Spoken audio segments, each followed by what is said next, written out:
Yes, guys, how's it going? Welcome back to All for United. This is, of course, All for United Uncut. How are we doing? If I lag, please hang in there. Please just, bear with me. You know by now. You know the drill by now. I'll say something. It'll carry on. Whatever, we're there for it. Also, bear in mind with my voice because my throat is completely sore. I'm also waiting on a COVID test. So let's hope I don't have COVID. That would be nice. How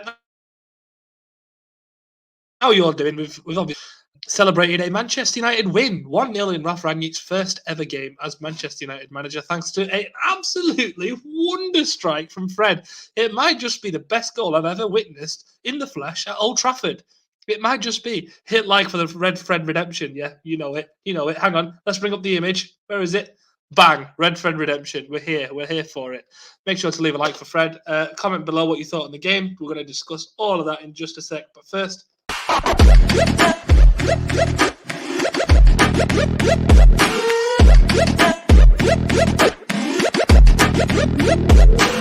Click subscribe to get daily Manchester United content from passionate Reds, only on All for United.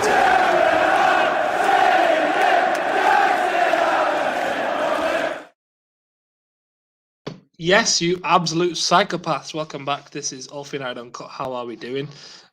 Oh my God, I'm lagging on the intro. No, I'm not. I'm okay. Unfortunately, there's just three of us today because no one else wanted to join us. Well, they did, but Callum's got the man flu apparently, so he can't turn up. And Jamie's, I don't know what Jamie's doing. I can't remember what he sent to me. I just don't care. What are we drinking? Nothing. I was a designated driver today, so I've had to lay off.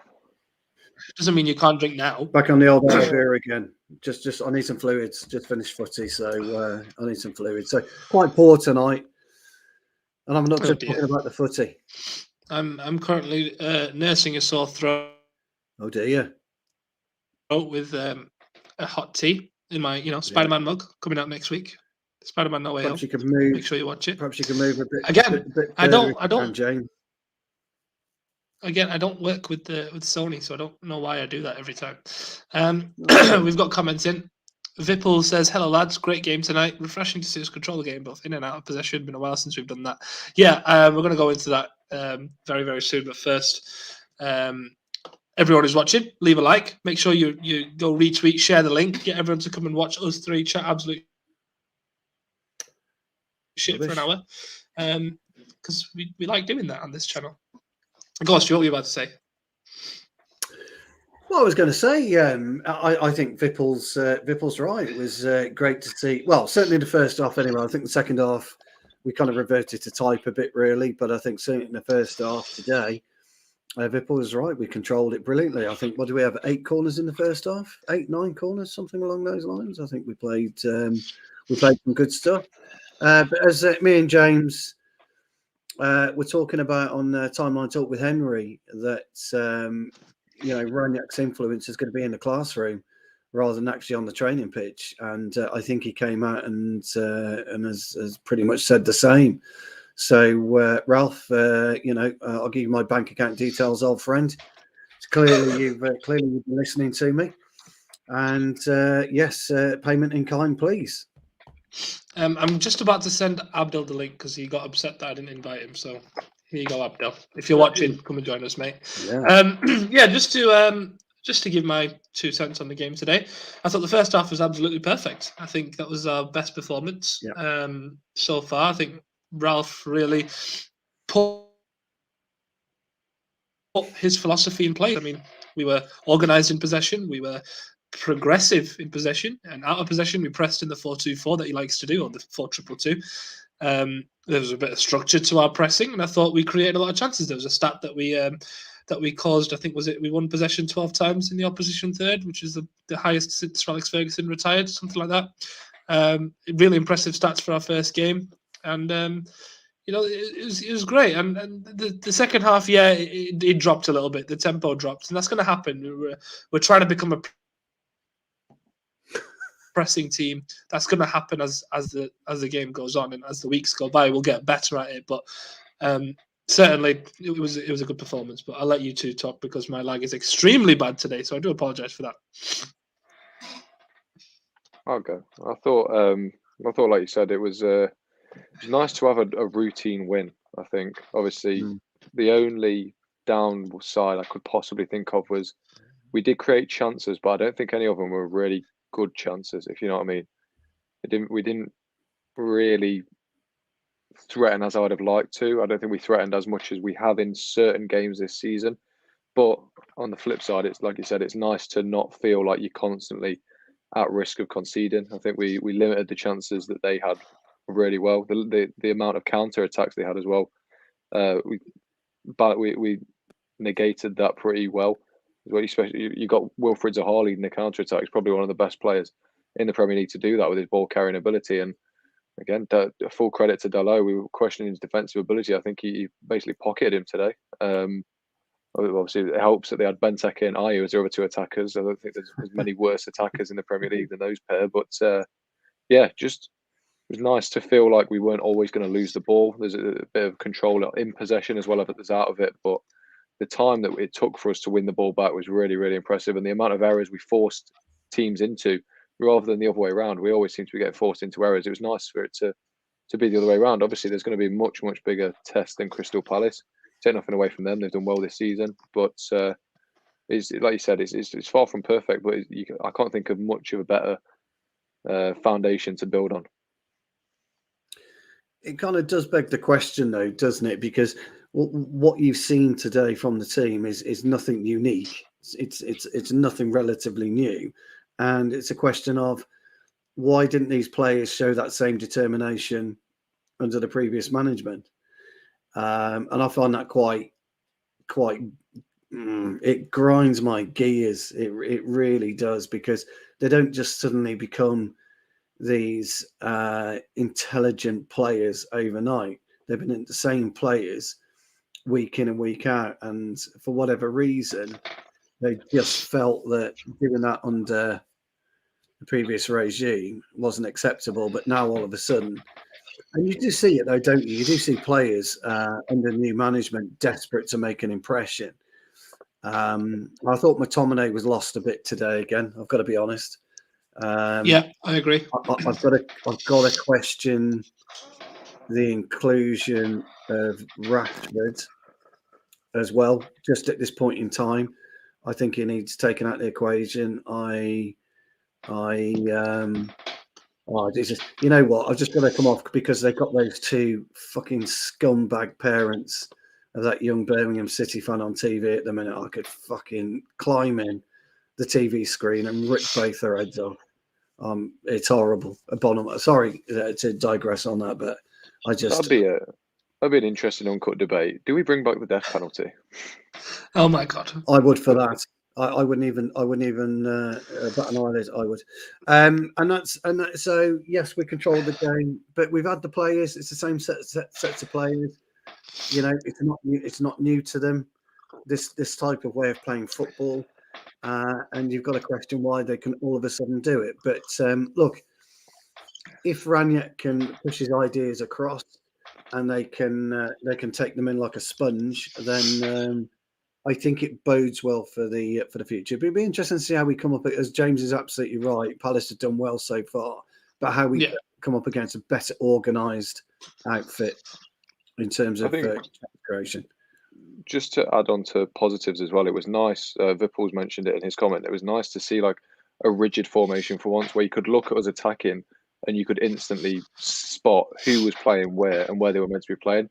And it was nice that when we were attacking, a lot of our players were fairly close together, so they could find each other much easier. We were getting natural width from our fullbacks rather than getting all of it from our wingers, which we've had a problem with a lot, where you know we seem a bit disjointed because everyone's sort of 30 yards apart trying to provide this width that when you bring Tellez and Dalot on, who have been instructed to bomb forward as often as possible, they then offer it. So you've then got more options in the middle to play that football. Obviously, like I said, you've got to start creating genuine clear-cut chances from that, but it's a very good structure to build upon. Yeah, Farhad actually makes a good point. You're absolutely right, Farhad. Dalot and Tellez and Sancho weren't regulars under Ollie. Totally agree, pal. Totally agree. Just on that, I'll throw it to Abdel, who's just landed into the stream. How are you, Abdel? Who said he could come on? What's he doing on Uncut? I did. I run this show. He was literally here last week. What are you on about? Yeah, I know. Anyway, I'll throw that question over to Abdel. What were your thoughts on the fullbacks? Because obviously they're a pairing that we've not seen much in the last couple of years. So what were your thoughts on them? Shocked, really, because I know Telles is not good defensively, but the last few games he was okay. Well, Abdel, I think you need to get closer to your mic or something. Oh, can you hear me now? No, Not really. there's something weird with your mic. Right, you're getting out of here, James. I'll throw that question to you while Abdel fixes his mic.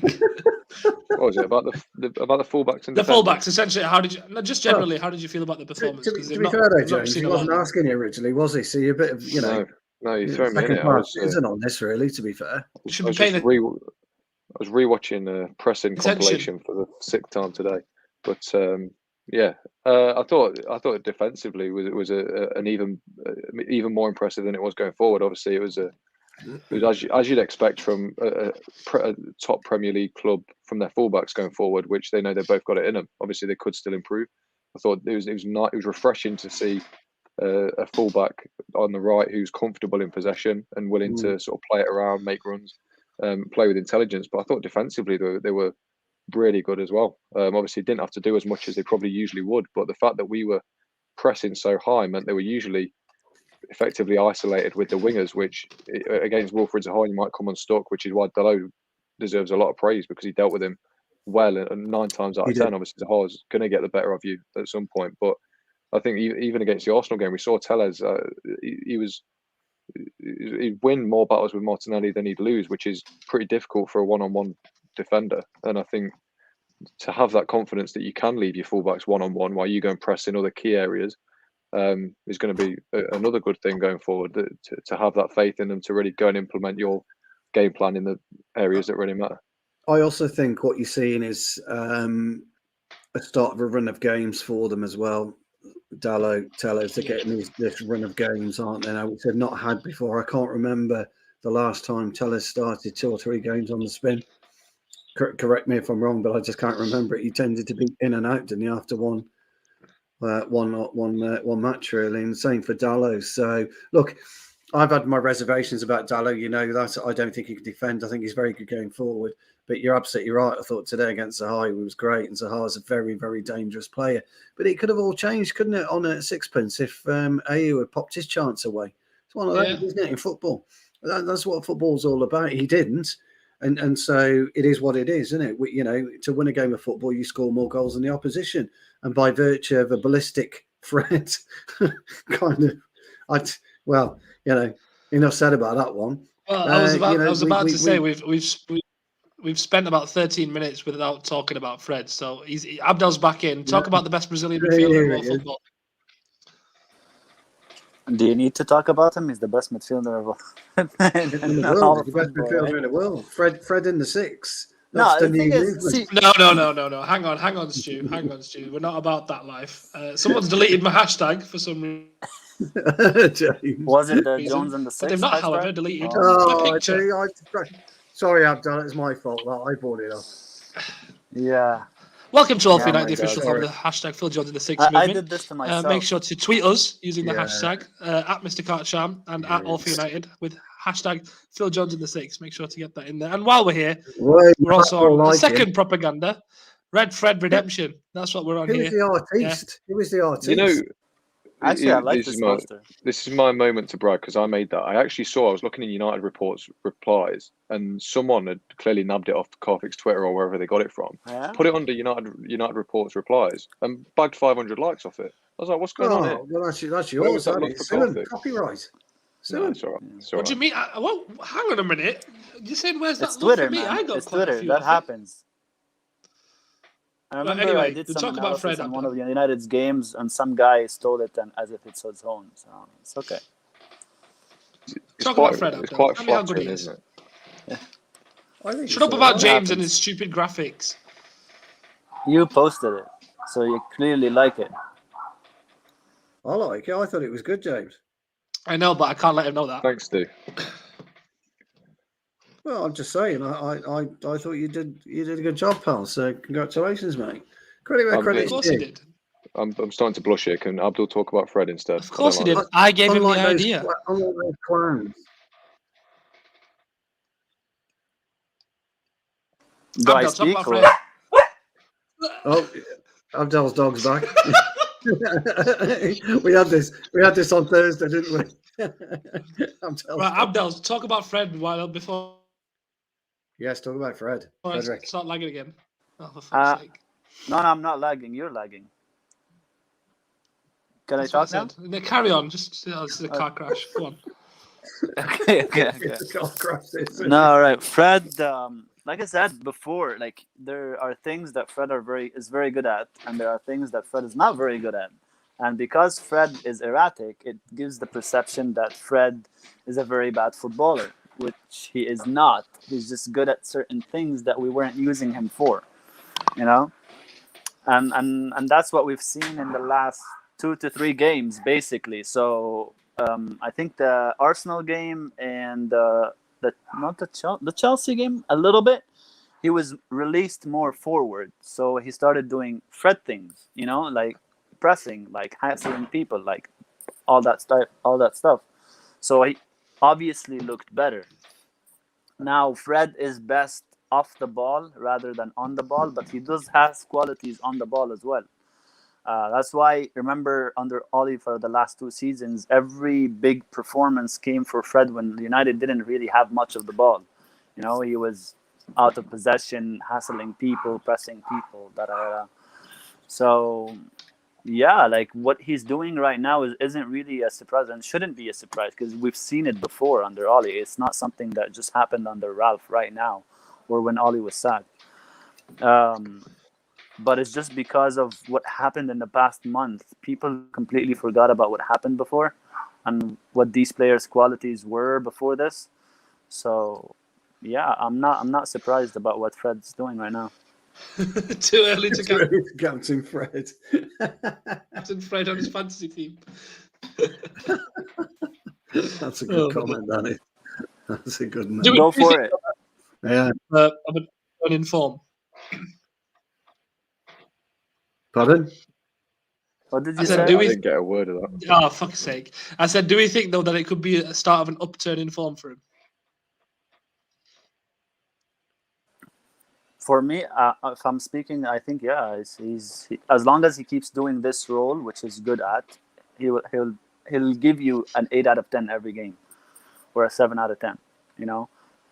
The guy, I remember in the Villarreal, he twisted his ankle and he continued the game and he played very well, which Carrick highlighted. He's that sort of guy. He has way too much energy and tenacity about him. And even Ralph said it in the post-match interview. He's like, Fred and Scott allow us to be aggressive, you know, and this is the thing that people haven't been getting for the past 2 years. This is why these two keep playing, because of their energy and tenacity and hassling. It's not so much what they do on the ball, it's what they do off the ball and what they allow the team to do. Now, obviously, the last month, our shape wasn't good in the sense of it wasn't compact, you know. You can see that United were 2 teams on the pitch. You know, the back line with 1 or 2 midfielders and the rest of the forward 4.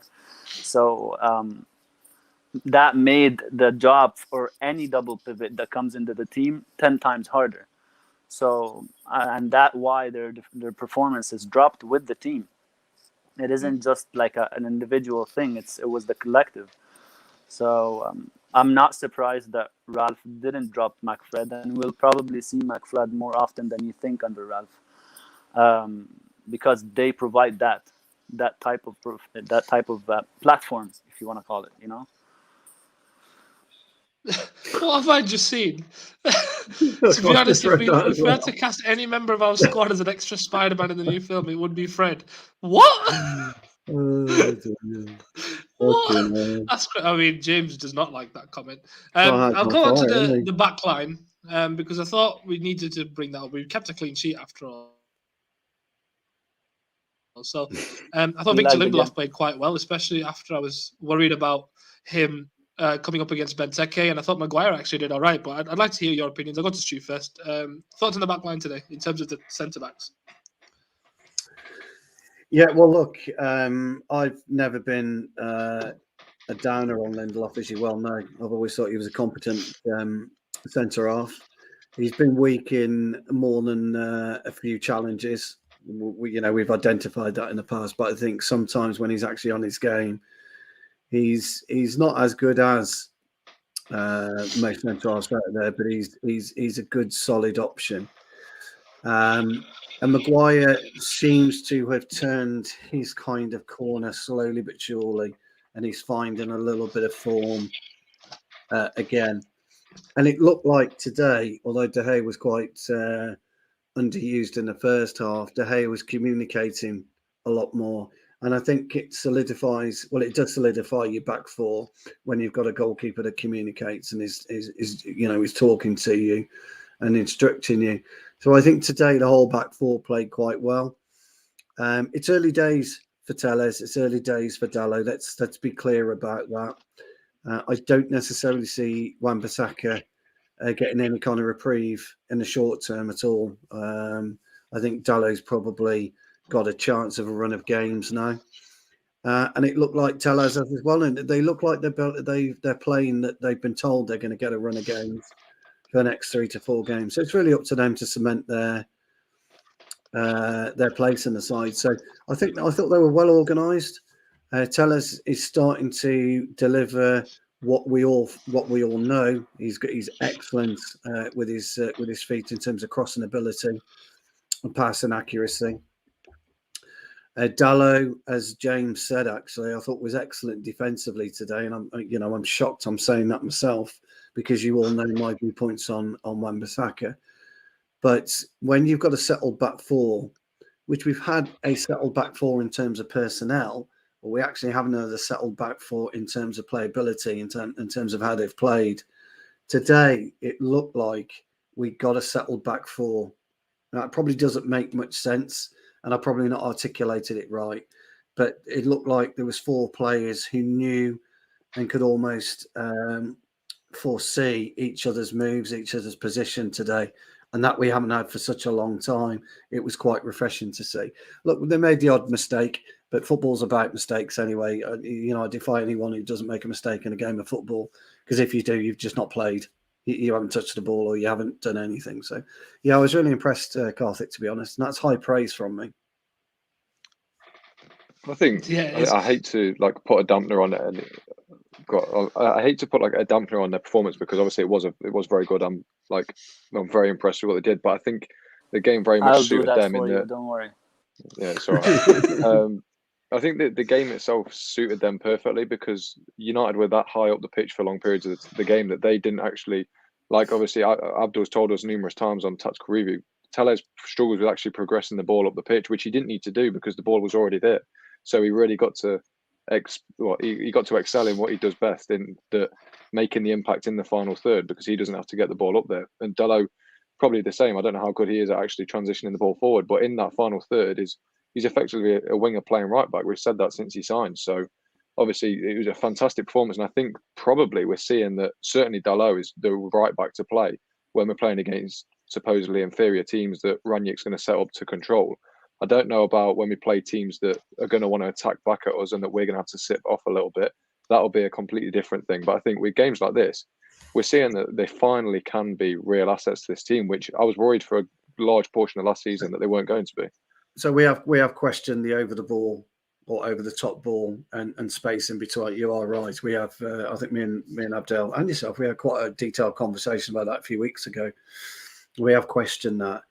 But, again, the more that you play, it sounds stupid, I know, because you're talking about professional footballers, but the more you play, the more you adapt, and the easier it is to adapt your game. When you're coming in off the bench and you're cold, it's very difficult to fit into any kind of formation, any kind of team. You can't just slide into it. There's not many players out there that can do that. And you've actually got to go back as well. If you consider there's 2 right backs that most people consider the best in the Premier League, isn't there? That's the James lad from Chelsea and Trent Alexander-Arnold. But yet Trent Alexander-Arnold had a 12 to 14-month period where he couldn't get to grips with the Premier League for whatever reason. And he was really struggling. Yeah, 17-18 season.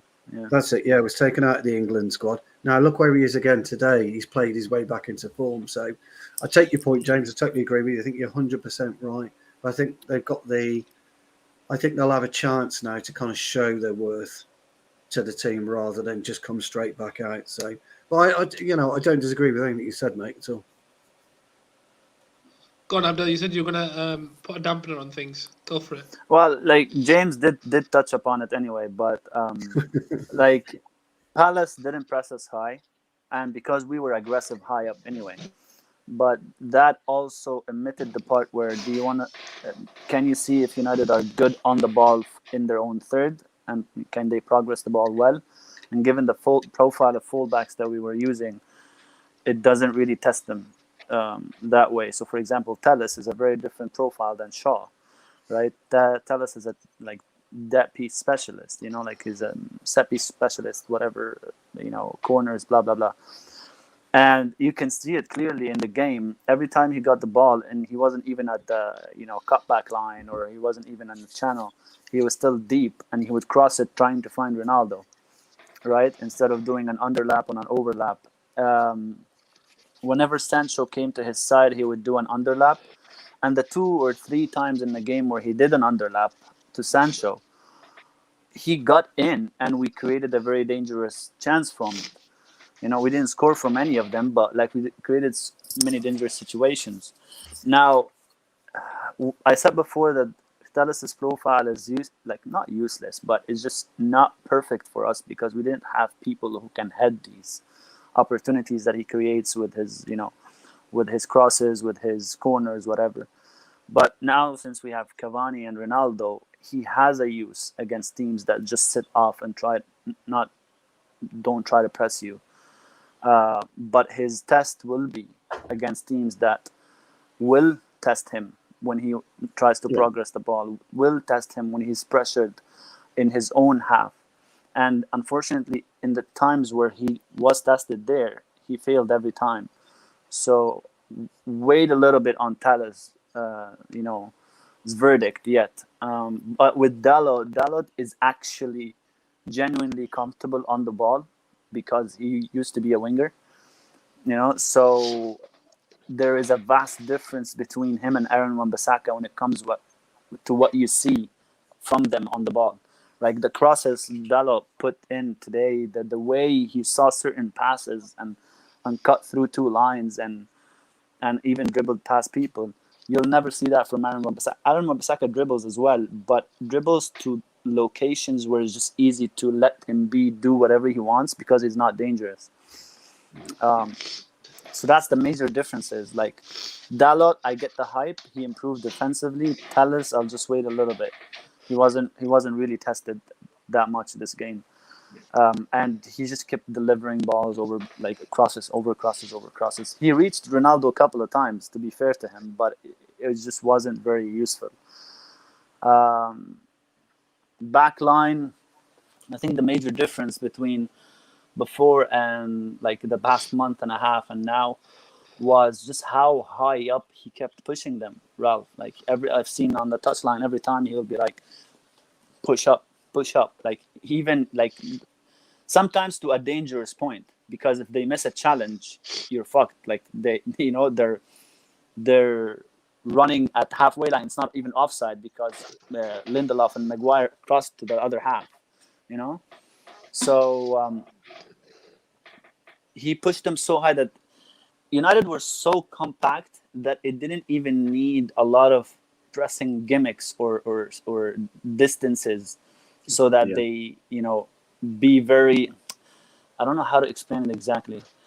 But, okay, so people got on the phrase that Ralph said, oh, Ronaldo's work off the ball was amazing today, right? It was okay. It wasn't amazing. But the thing is, he was helped with who he around him and the compactness of United. They were so tight together, even the center backs, that absolutely. Even when Crystal Palace passed the first line, which is Ronaldo and Rashford, because they're the most terrible people at pressing, there were no spaces because there was always 5 United players on the second wave. So they didn't know where to go after that. And that's the major difference between before and now is that instead of having such large spaces between your first line, second line, and third line, there's almost no space between your last two lines. So they either have to hoof it to the top over your back line, or risk a line breaking path, which will be intercepted by United. And that's the major difference. Ronaldo did what he was been doing every other game. The guy runs at players. Nobody says he never runs.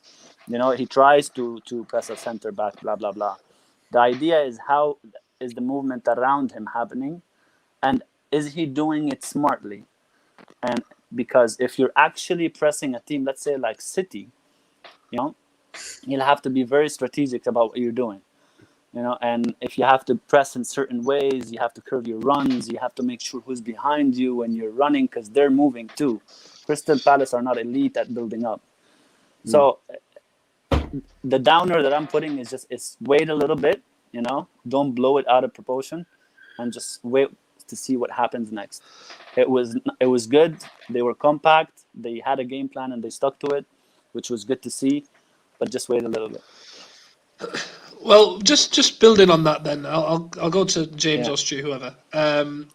Obviously, as Abdel mentioned, it wasn't perfect today. It was far from it. So, other than sort of the fullbacks maybe could do more, where do you think we could improve going forward, and what do you think are the main things that Ralph needs to look at going forward? Either one of you. Well, there's loads of places we can improve. I mean, this is just a starting point, for Ralph getting the side the way that he wants it to play. And it's going to take probably 5 or 6 matches before we'll even see anywhere near close to what he wants. But the improvement is still, although we controlled the game against, Crystal Palace. Can we control the game against Manchester City? That's where the proof will be in the pudding. And the players are still, they're not considered when they've got the ball at their feet. They're not considered what they do with it still. They still on the odd occasion are giving stupid passes away, slightly still in the wrong position at the wrong time. But things like that will come. So, Rashford's got to improve his whole game. We've understood that. Sancho's getting better. I like the fact that we were compact today. I like the fact that we were rigid in our formation. I thought that was something that we hadn't seen for a long, long time.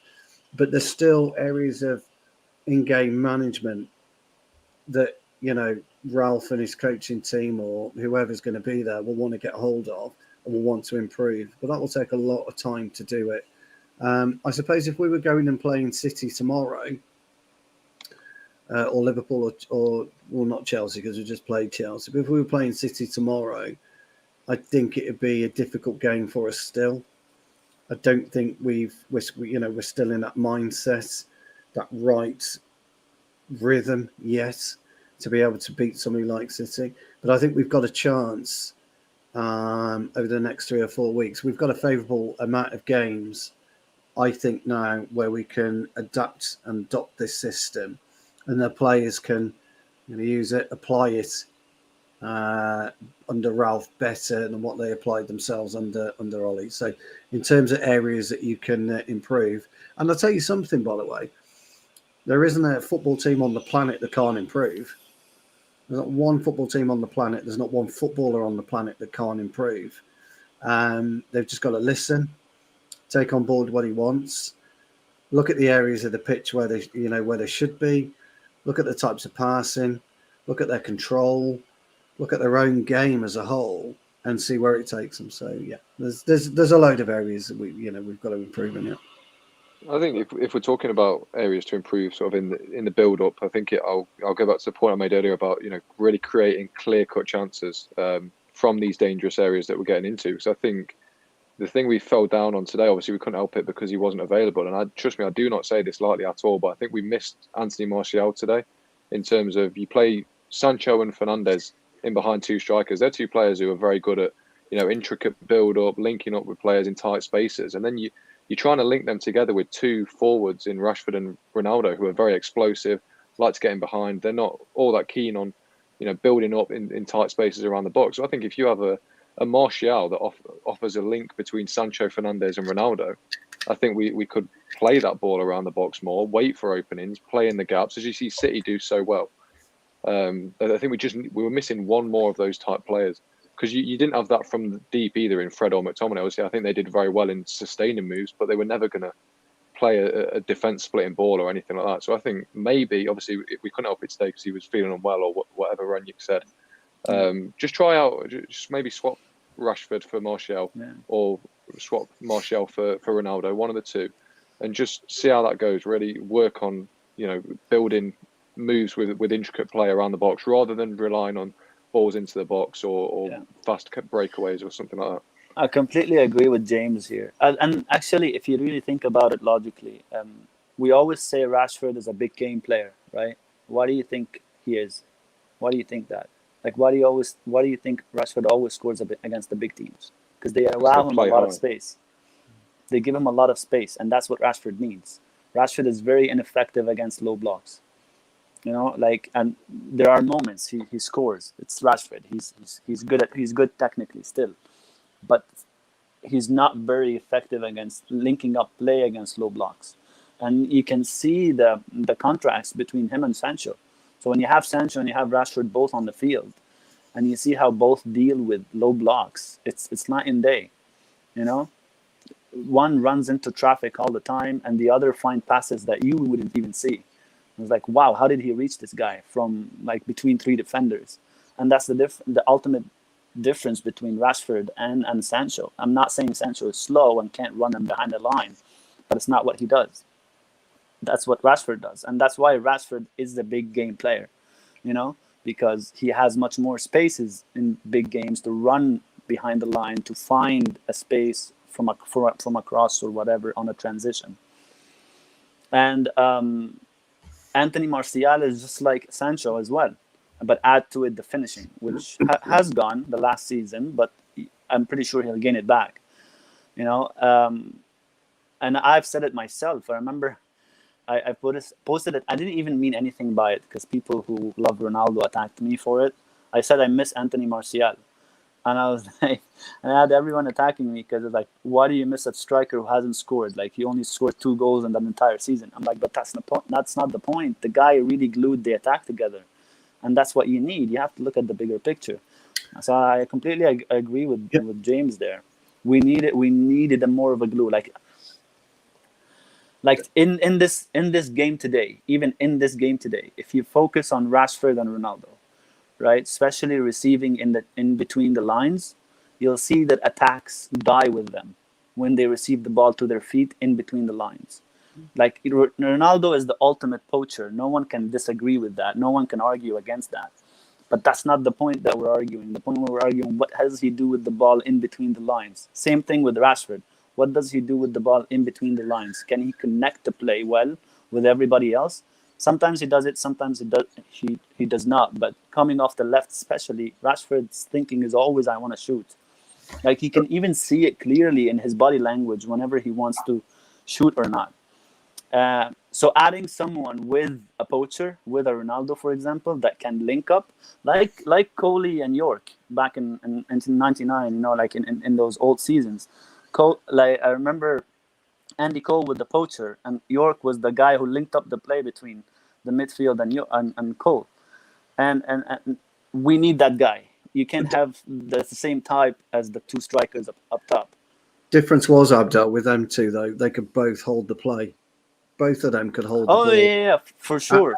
But I think that York was a better link-up player. It was a better link-up player. But Andy Cole, for one, was one of probably the best exponents of back-to-goal, goal-scoring and play in his particular time at the club.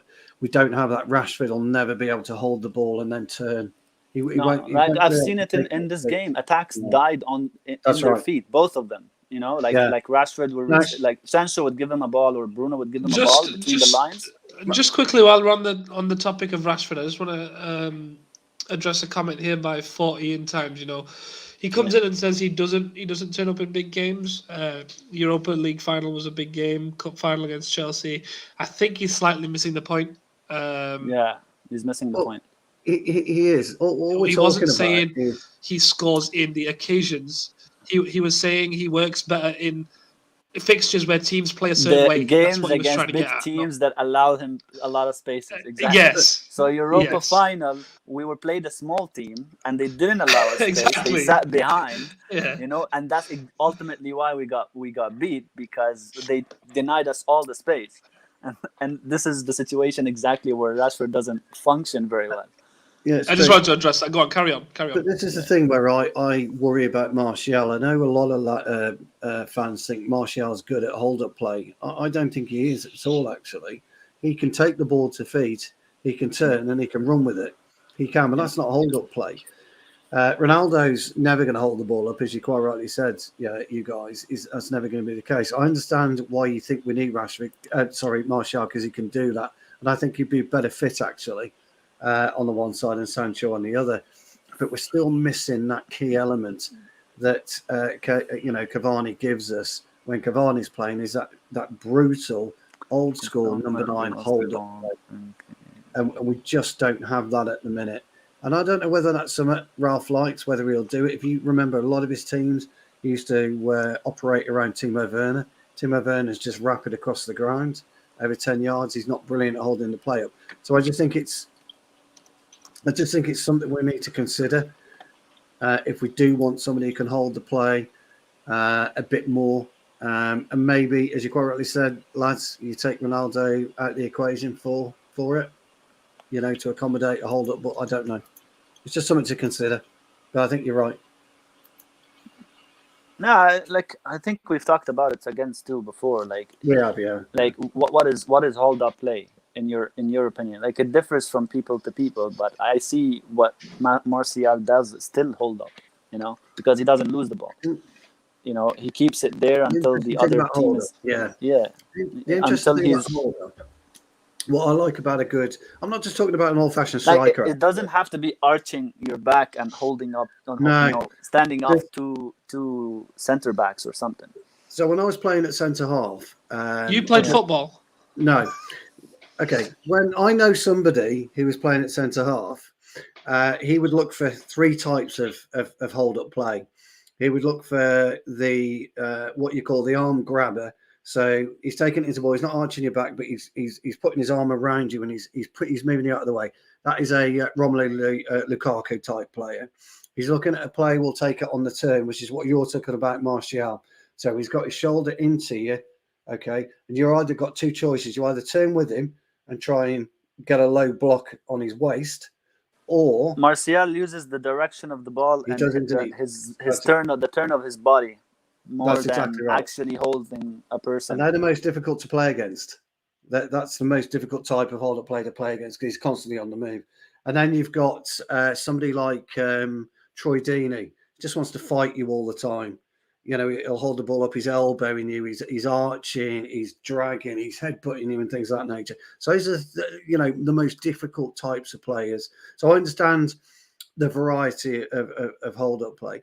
And then you've got somebody like Rashford and Ronaldo. And Ronaldo in particular is he doesn't hold up the play, but he's a nightmare to mark, because Ronaldo's all over the place all the time. So he becomes a nightmare to mark. So you then got to pass him on to your centre-half partner or your left back or your right back, depending on where he is. And then you've got Cavani, who just mixes everything up and would be the biggest pain in the arse to mark. I would hate marking Cavani, because you just don't know what he's going to do next. But in terms of hold-up play for Martial, yeah, that's for me was one of the most difficult I would come against. There's a comment here about Greenwood when he came on. I think it's Jarvis or something. Jarvis. I think Greenwood, he came on for Sancho, if I'm not mistaken, right? Yeah, he came on for Sancho. He did, And they're completely 2 different types. Like, I can't tell you what Ralph was thinking by that substitution. But I guess it's just because technically Greenwood is good on the ball, so he can keep the ball well. And that was one of the reasoning for, maybe Sancho was tired or something like that. But yes, it became more difficult to keep the shape when Greenwood came on, because Greenwood, drifts on his own to different positions because he wants to get into shooting positions. But I mean, you can look at it the other way. It's him doing that allowed the space for Fred to take the ball, to that's take true. that shot. So him drifting on his own came to our benefit in that situation. But this something also goes back to another thing that I've said before, which is as long as you have a solid structure behind the front four, right? No matter what they do, as long as they get back, of course, no matter what they do freely, it's not a danger. And unfortunately, we didn't have a good backup structure before.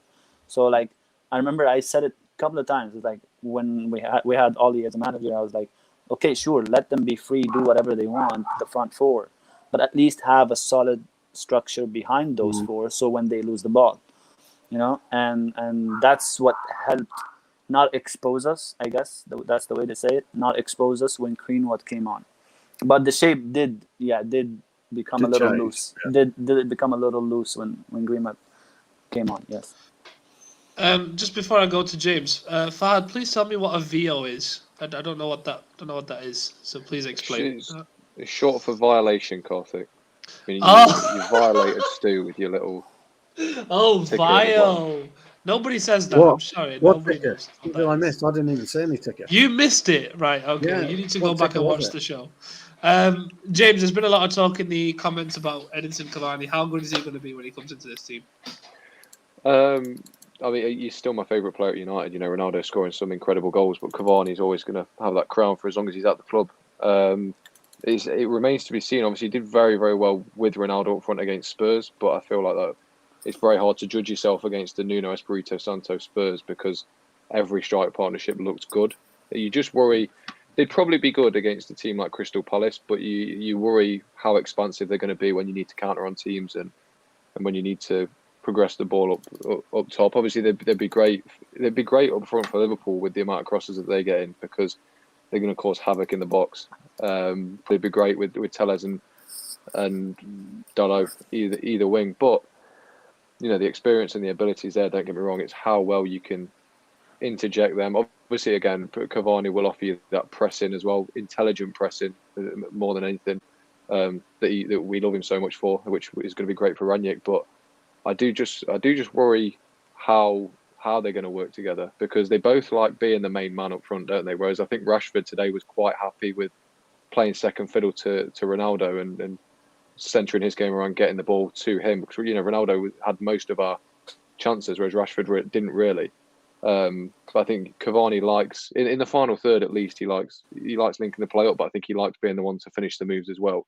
So it'll be interesting to see how that balance works. It'll probably be worth a try against a Crystal Palace, a Newcastle, a Burnley, that sort of team. But I just don't think they're sort of expansive enough as a pairing. I think obviously Ronaldo's quick, don't get me wrong, but he's not electric like a Rashford or a Martial or a Greenwood. So I feel like it will be a balancing act, but they definitely won't be bad players to sort of rotate between at all.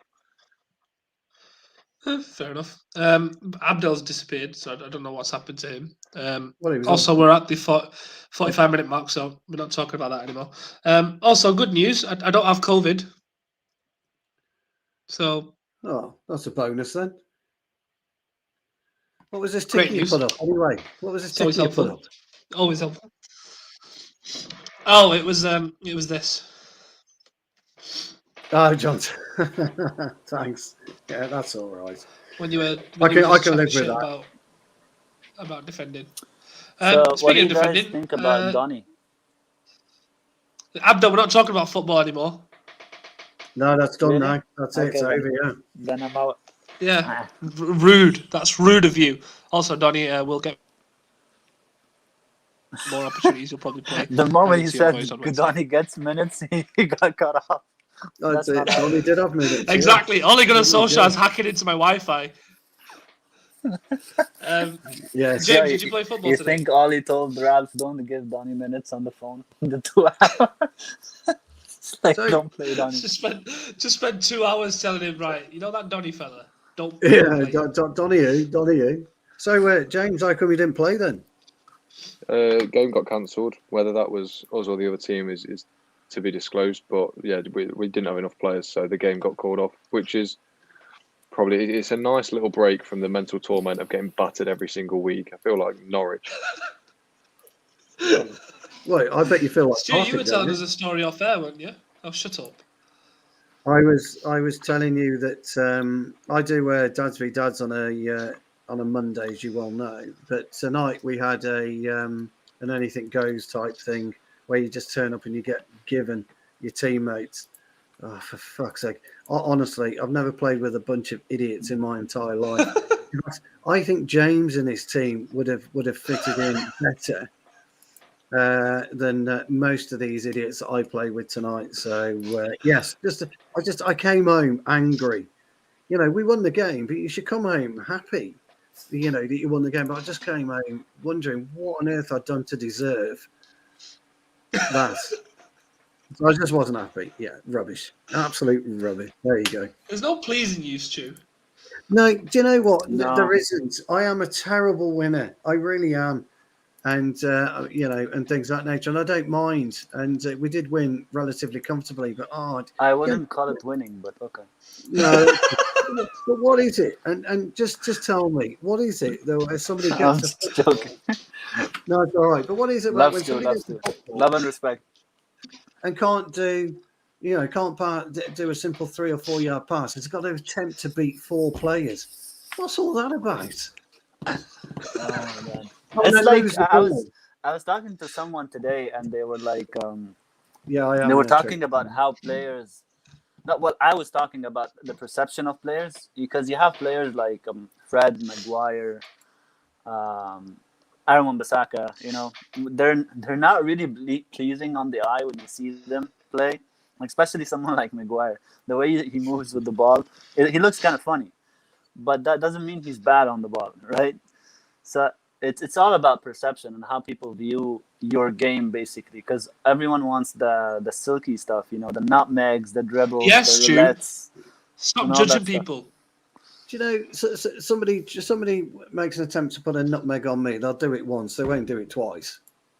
That's it. Do it Challenge once. accepted. Have one go, bang, that's it. I'm having you next time. I don't fucking care. Yeah, I'm just having you. You know, this is the problem with modern day football and kids, actually. I don't know what these kids are taught at school or by these coaches. I don't know what they're taught, because, you know, they're not taught to control the ball. They're not taught to use their brain, use their eyes, you know, to play football anymore. They're taught to try and get it and beat 3 players. And as Abdel says, try and do a nutmeg, or try and do a Rabona, or try and do an inverted turn. Get on with it, you know, just anyway. As I was saying to James the other day, it's easier to get the ball, progress it in 2 or 3 or 4 passes on a 5 or 7-a-side or 9-a-side pitch, and away you go, bang. Still keeps kicking me out. He doesn't want me in the stream. No, it's not me. It's I think you'll probably find it's Karthik's internet. It's not. I'm not Probably. kicking anyone out. What Nah, are you I would about? believe that, to be honest. It's probably my Wi-Fi. I used to Yes. walk like Maguire until I was 5 and grew into my head size.